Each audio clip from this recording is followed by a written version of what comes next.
we sold our home. Woo! In this video, we'll cover the 5 tips to help make the sale of your home easy and stress-free.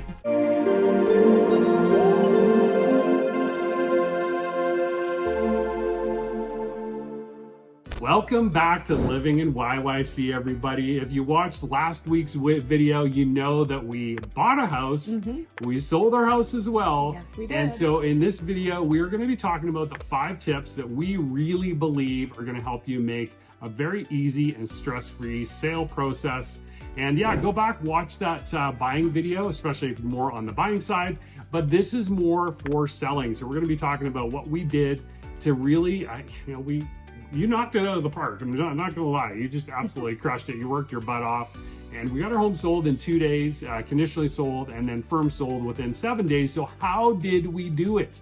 How did we do it? Because not all the time in the current market, we're recording this in August of 2024, is that always happening? Yes. All right, so here's our 5 tips. This is no particular order, but I think number 1, this is actually the first thing you need to do. You need to have a plan. Where are you going? We do have clients in the past where they don't have a real clear idea of where they're going.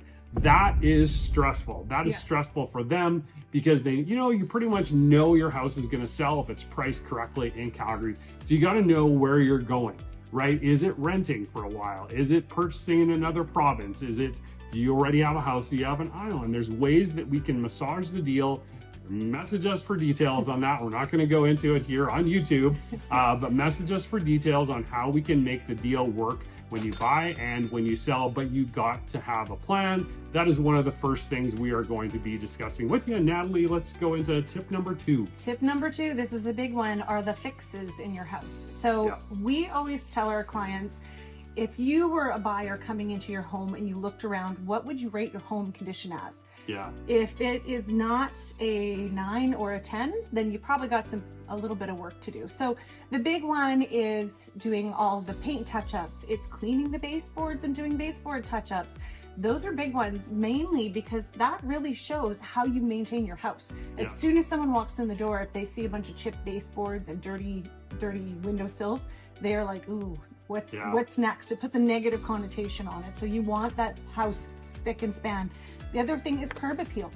Buyers make a decision within, I think it was 1, 2, 3 seconds. 3 seconds. 3 seconds. Yeah. As soon as they get out of the car, they see what your house looks like and they make a judgment. So that's a big one. Mowing the lawn, doing the weeding, putting nice flowers out. If that was you don't my have job. Some, yeah, you did a great job. We did a lot of work. We replaced some sod in the backyard that was, the grass had died from those stupid little bugs last year. So all of that stuff makes a difference. So, yeah, it really, really does. And people asked us when we were prepping our home for sale, like, oh, we've been working for a week and a half. It's like, well, what are you doing? Your house looks great. It's like, well, we're realtors, so we're going to be going maybe above and beyond. Yes. Because we would hold ourselves to a different standard as well. And then the last one here, this is going to sound silly, but it's toilets. Toilets. What is one of the common things that gets noted in a home inspection is loose toilets. So if you have not replaced the wax seal underneath the toilet, you can have a professional, a plumber come in and do that for you. It is a DIY. You just got to be really careful to make sure it's seated properly. Yeah. But at the very least,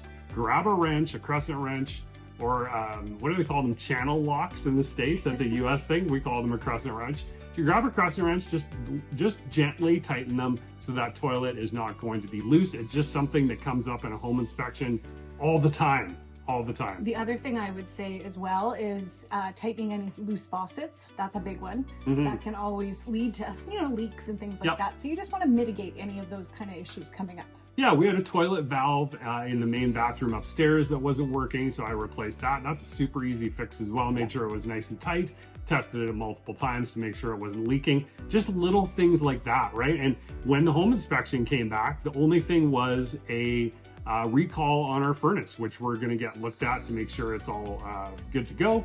But that was it. That was it. That was it. And it's a 42-year-old house. 42-year-old house, so, and that was it. So good. That gives you an idea. So do the fixes and then do the staging. So this is Natalie's department. I'm just going to sit back and let her chat about that.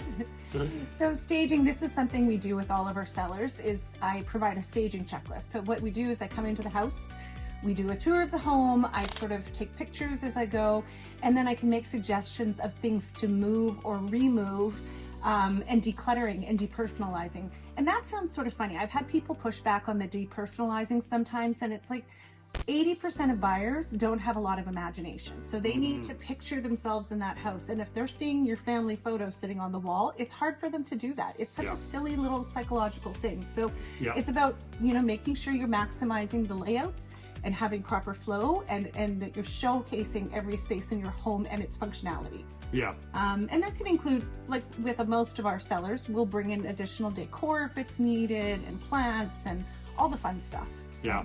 A great mentor of mine quite a few years back, early on in my career, said, when you list your home for sale, it is now a commodity. Yeah. And people need to be able to see themselves living in your home. So like you said, if you have a ton of personal items around and clutter and religious symbols and things like that, like, this is not a show home, but it looked as close to a show home for a 42-year-old home as you could get, because we wanted people to be able to see themselves living here. Yeah. And we got an offer 2 days on market.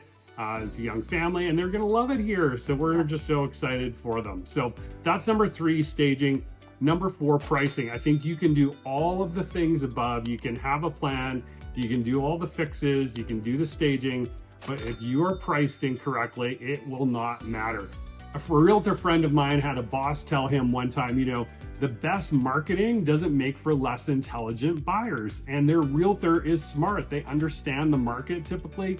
And so they're going to come in and tell them, yeah, well, you know what? It's a great house, but it's 50 grand overpriced, right? So pricing is actually, it's the best marketing we can do. Yes. So there's different strategies, right? We came on, what would you say? Do you think we came on right at market or just below? I think we were just below. Yeah, just below. Okay. Yeah. Yeah, so we, just full disclosure, we listed at $695 and we sold at $710. Yeah. And so maybe just below. So it just depends, right? We had a total of 9 showings in 2 days, and we ended up with 2 offers, and we just needed 1. You don't need 2, but oftentimes that can drive up the price. So, it just depends on where you want to come on. How long, let's say you're building a home and you don't need to sell now. You need to be sold in maybe 90 days from now. Maybe the strategy is a little different, where we do have a little bit more time to quote unquote test the market. But I always still recommend coming in at least market value, maybe just slightly above, because you just don't want to sit, because being stale is not good. We don't want to be stale. You're chasing the market. Yeah. So there's pricing. And then strategy, as I just talked about right there. And this would be the final tip for you. We talked earlier about having a plan, where are you going to go? And then strategy would be, do you need to sell right away? Can you wait the 30, 60, 90 days? What is the actual, where are you going to go getting back to point 1? And then we work that backwards. It's like, well, hey, the average days on market for our community is 30 days. So we know they're going to be sold within 30 days. Typically possessions are another 30 to 60 days after that, whatever it might be. So we can work all the dates backwards to make sure your strategy works with your point number 1, which is where you want to go. Anything to add to all of that? No, I think just like the last video we did, enjoy the process. It really is worth it when you get it all done. And it just, it brings a lot of satisfaction to you when your house is looking, wow. Yeah. And everybody comes in and goes, oh my goodness, I love this house. And that's what you want. You want to drive that excitement, because the one thing you can never factor is the emotional quotient of a buyer coming into your home and falling in love, just like you fell in love with the house that you're purchasing. So it goes both ways. That's actually, here's a little mini bonus tip for you, because we ask our sellers in our pre-listing interview, what made you fall in love with the home when you bought it, right? So we want to emphasize all those features. And then we also ask, here's another mini bonus tip number 2. If you were to stay in the home another 5 years, is there anything else you would do to it? Yes. Why do we ask that question? Because we want to understand what potential buyers might be looking at when they come into your home as upgrades that they need to do, right? So that can affect pricing and offers and things like that too. So anyway, all that said, there's 5 tips for you. There's 2 mini bonus tips. We hope you enjoyed that video. If you are looking to buy or sell in Calgary or outside of Calgary, if you're moving here and you want to buy, just book that calendar link below. Look at that link. We are happy to help out. And for Natalie, I'm Mark. Thanks for watching. Please give this video a thumbs up. Subscribe to the channel if you would, and we'll see you next time. Bye.